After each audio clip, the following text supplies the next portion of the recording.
In this video, I will talk to you about 3 keystone things I only learned and put into practice after my 30s.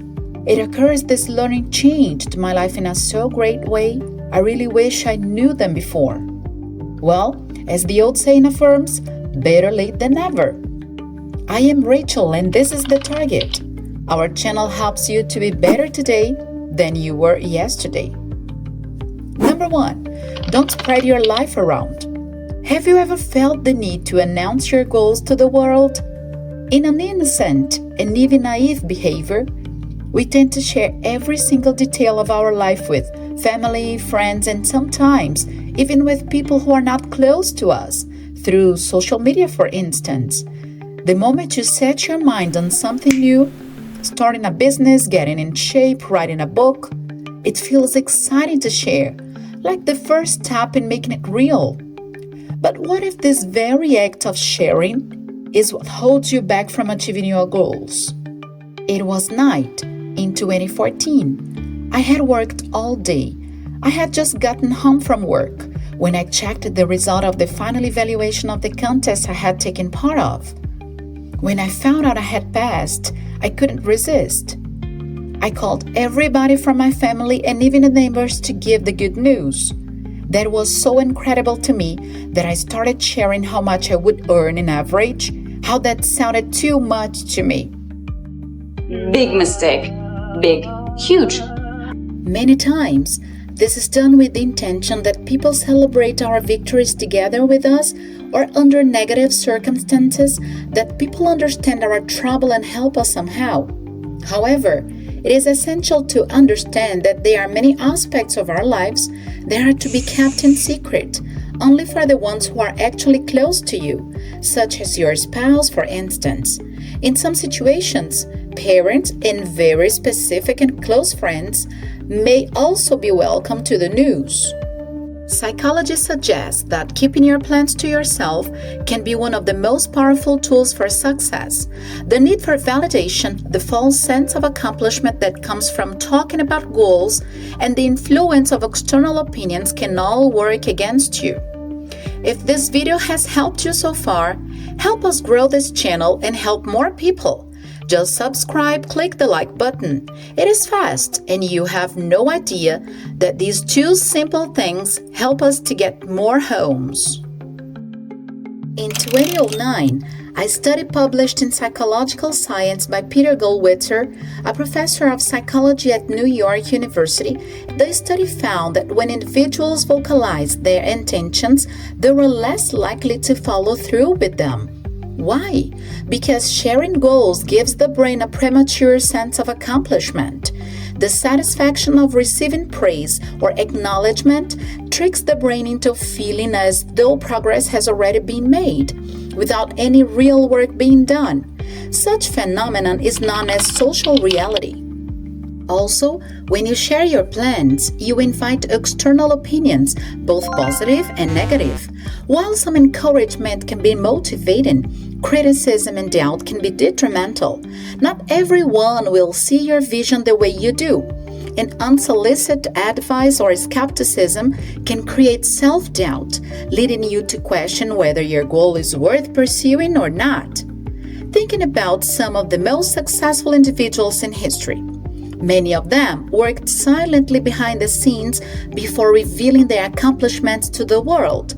Steve Jobs, for example, was known for keeping Apple's projects highly confidential until they were ready for launch. This strategy not only created excitement, but also ensured that external influences did not interfere with the creative process. Number 2, learn to say no. Have you ever found yourself overwhelmed with the commitments you never truly wanted? Do you say yes out of guilt, fear, or pressure, only to regret it later? The inability to say no is one of the most common and damaging habits people struggle with. It drains time, energy, and even your mental health. Yet, many fail to recognize that saying no is not about being selfish, it's about being in control of your life. Most of the times, saying no has to do with preserving your mental health. Every time you say yes to something that doesn't align with your priorities, you are by default saying no to something that does. Think about it. When you say yes to working late on a project you didn't need to be involved in, you are saying no to quality time with your family. When you say yes to yet another favor for someone who constantly takes advantage of your kindness, you're saying no to your own well-being. People-pleasing behavior leads to stress, anxiety, and even burnout. A study from the University of California found that those who struggle to say no experience higher levels of stress and dissatisfaction in their personal and professional lives. Why is that? Because they feel trapped in obligations that don't serve them.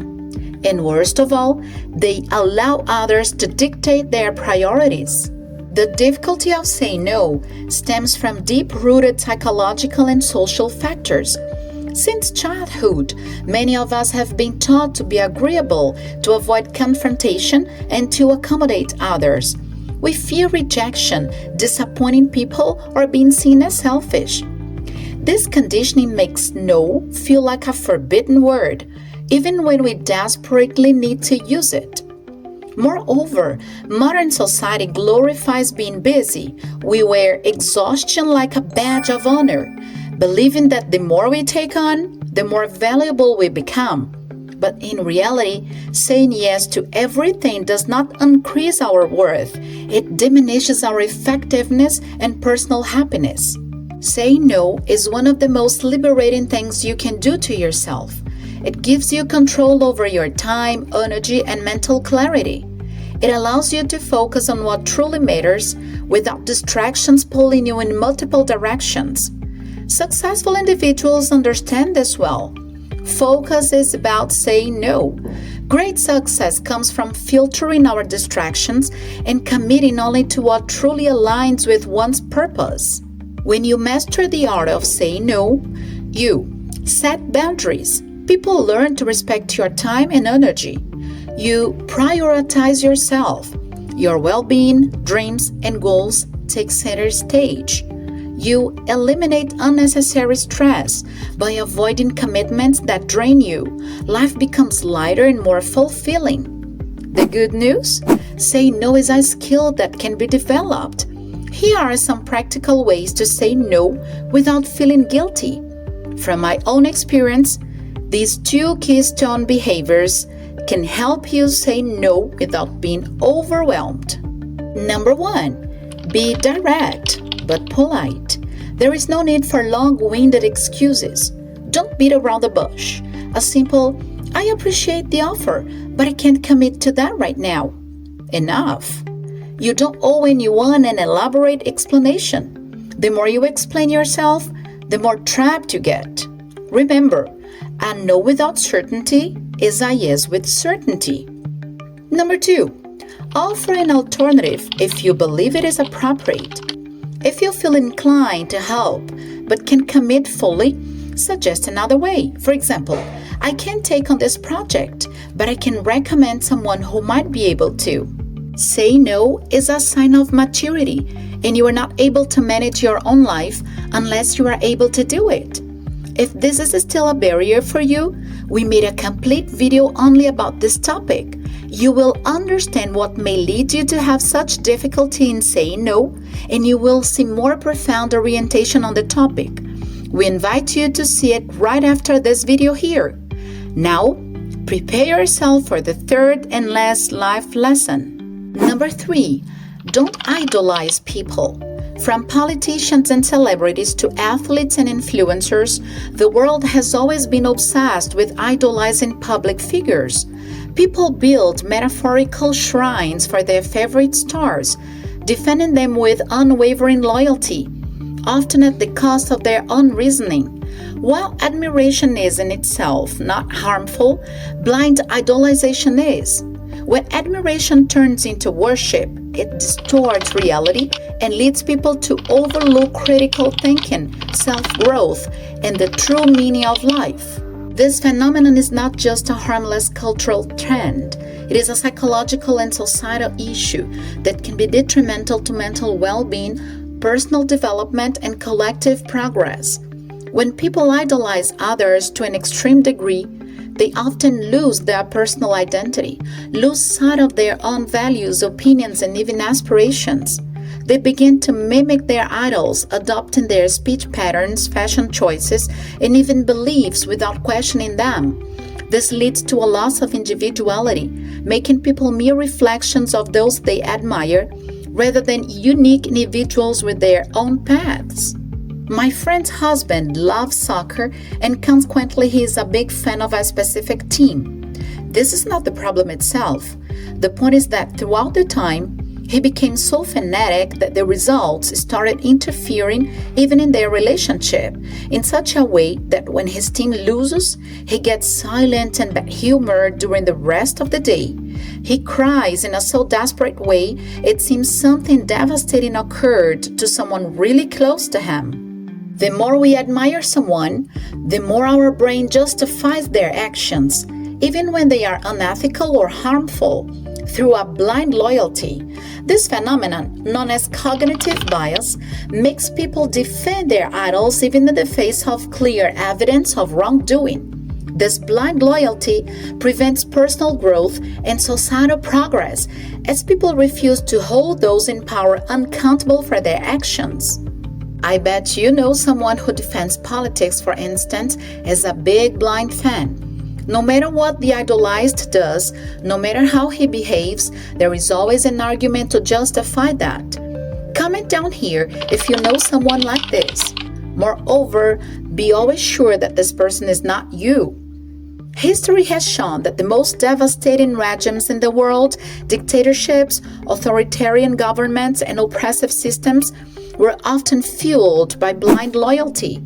People stopped questioning, stopped thinking for themselves, and simply followed. This is why idolizing politicians is particularly dangerous. It allows corruption, injustice, and power abuse to thrive. The entertainment industry feeds off idolization.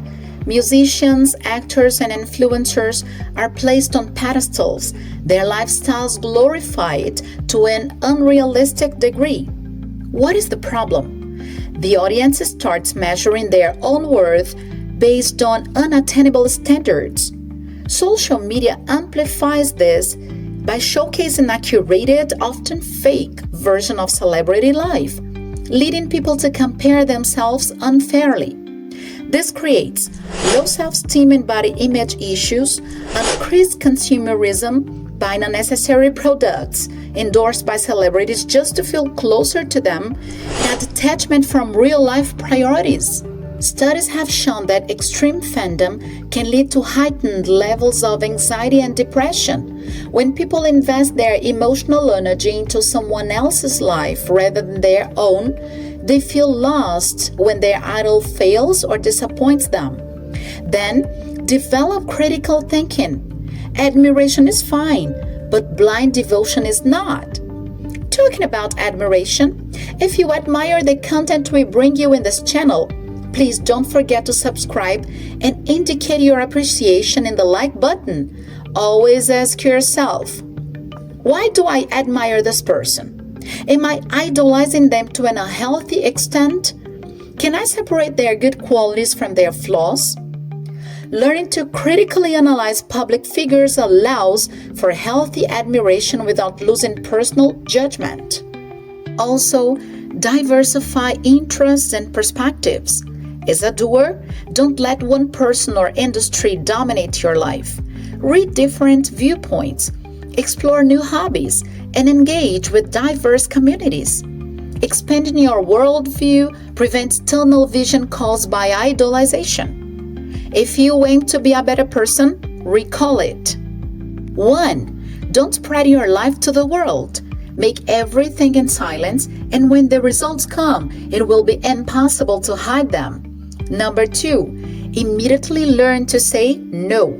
Trying to please everybody is a big trap that turns you into a weak person. 3, admire successful people, but never idolize them. Idolization makes you a stupid and uncritical person. Remember, you are a doer, and as a doer, you follow your own path to a better life. You can check more videos here in the target, the channel that leads you to be a better person and hit the target to a better life. Subscribe and click the like button. See you later, doer!